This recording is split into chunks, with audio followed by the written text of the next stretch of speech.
K. 베일리 허치스는 미국의 정치인으로 텍사스 출신의 공화당 소속 상원 의원이었고, 특히 2017년부터 2021년까지 도널드 트럼프 대통령이 임명한 미국 나토 대사로 활동했습니다.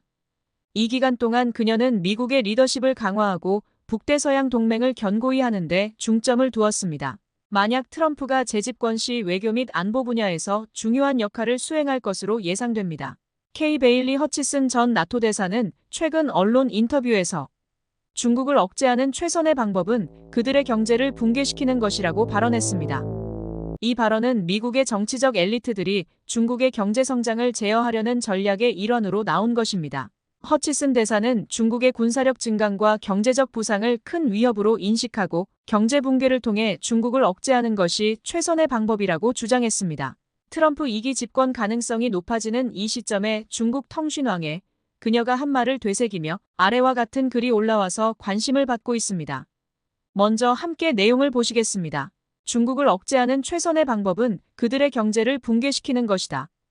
미국 전 나토 대사인 K. 베일리 허치스는 중국을 억제하는 가장 좋은 방법은 중국 경제를 망치는 것이라고 말했다. 그녀는 세계 주요 경제국들이 중국에 투자하지 않고 중국과 사업을 하지 않으며 일자리를 창출하지 않기를 바라고 그렇게 되면 중국 경제는 붕괴할 것이라고 말했다. 그녀는 분명히 미국 정치 엘리트들의 중국에 대한 사고방식을 대표하고 있으며 이는 미국이 전략적으로 지속적으로 시도하는 방향이기도 하다. 결국 워싱턴은 중국 경제를 붕괴시키려 하고 있다.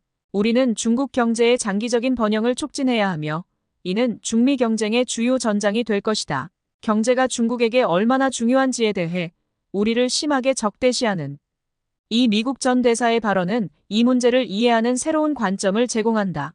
그녀는 나토 전 대사로서 군사적 관점에서 중국을 억제하는 데 가장 능숙할 것 같지만 그녀는 오히려 그런 자신감이 부족한 것 같다. 하지만 그녀는 아마도 미국은 항공모함이 더 많고 핵미사일이 더 많기에 동맹국의 지원을 받는다면 궁극적으로 군사력 경쟁에서 중국을 압도할 수 있다고 생각할 것이다. 그녀는 분명히 중국이 경제력에서 미국을 추월하는 것이 워싱턴에게 더 현실적인 위협이라고 생각한다. 왜냐하면 중국의 잠재력이 너무 커서 막기 어렵기 때문이다. 일단 중국의 경제력이 미국을 넘어선다면 미국은 전체적으로 전략적인 수세에 몰릴 것이다. 그래서 결국 그녀는 세계 주요 경제국들이 중국에 투자하거나 사업을 하지 않고 중국 경제를 붕괴시키는 비전을 상상했다. 허치슨의 말에서 우리는 중국에 대한 진정한 위협이 어떤 방향에서 어떤 방식으로 계획되고 있으며 어떤 속도로 우리에게 다가오는지 이해할 수 있다. 중국은 항상 발전과 안정을 강조해왔으며 둘은 중국에서 높은 수준으로 융합되어 있다. 그러나 이제 워싱턴의 일부 정치 엘리트들은 중국의 경제 발전을 직접 타격하여 중국의 민족 부흥 동력을 와해시키고 발전을 못하도록 혼란에 빠뜨려 미국의 전략적 걱정거리를 제거하려고 한다. 이는 중국에게 새로운 도전을 제기한다. 그러나 미국의 극단적인 정치 엘리트들은 중요한 점을 잊고 있다.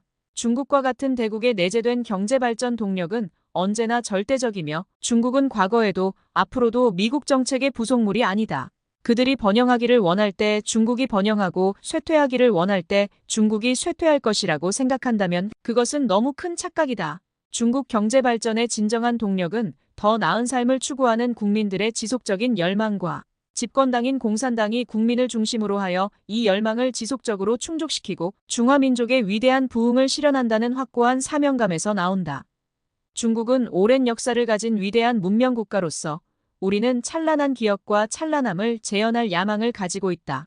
공산당은 전심전력으로 국민을 위해 봉사하고 국가를 위해 봉사하기에 이러한 민족의 경제 시스템은 무너지지 않는다.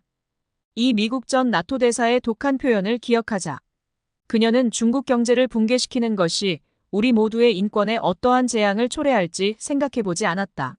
그녀의 눈에는 오직 자기 정치의 관점만 있을 뿐이다. 우리의 임무는 그녀가 대표하는 미국 극단 정치 엘리트들의 음모를 완전히 좌절시키는 것이다. 그렇다면 우리는 어떻게 해야 할까? 아주 간단하다. 그녀의 독한 말을 기억하는 것뿐만 아니라 그 반대로 행동해야 한다. 그녀는 세계 주요 경제국들이 중국과의 무역 및 투자를 중단하기 원한다 하지만 우리는 끊임없이 대외 개방을 확대하고 더 많은 투자를 유치하며 대외 무역을 더욱 확대해야 한다.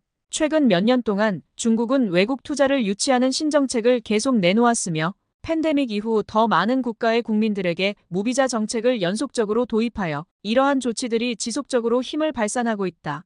더 중요한 것은 경제는 발전을 상징할 뿐만 아니라 안전 그 자체라는 점을 더 명확히 알아야 한다.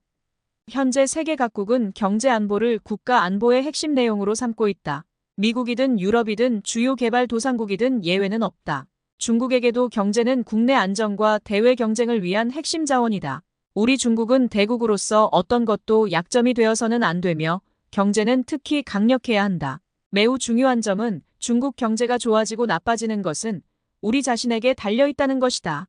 다시 말해 중국 국가의 운명은 우리 스스로의 손에 달려있는 것이다. 이와 관련한 중국의 네티즌 반응도 계속 보시겠습니다. 우리 중국은 발전도상국이며 14억 인구를 보유하고 있습니다. 대다수의 사람들은 노동자 계층에 속해 있으며 우리는 선진국들과 아직 큰 격차가 있습니다. 일본으로부터는 정밀 공업을 배워야 하고 프랑스로부터는 대형 항공기 제조를 배워야 합니다.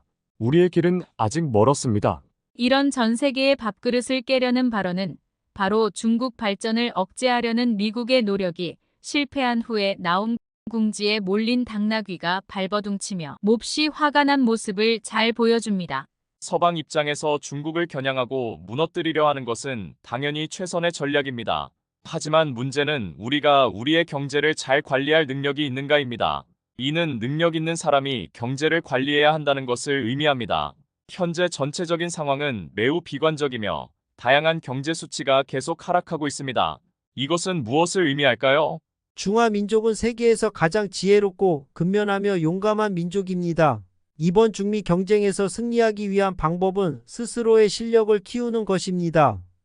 지금 우리는 경제 발전의 어려움에 직면해 있으며 소비 지수는 하락하고 실업률은 증가하고 있습니다. 정부는 이를 해결할 방법을 신속히 찾아야 합니다. 이상으로 다양한 네티즌 반응 살펴보았습니다. 내용이 마음에 드시면 구독과 좋아요 부탁드립니다. 감사합니다.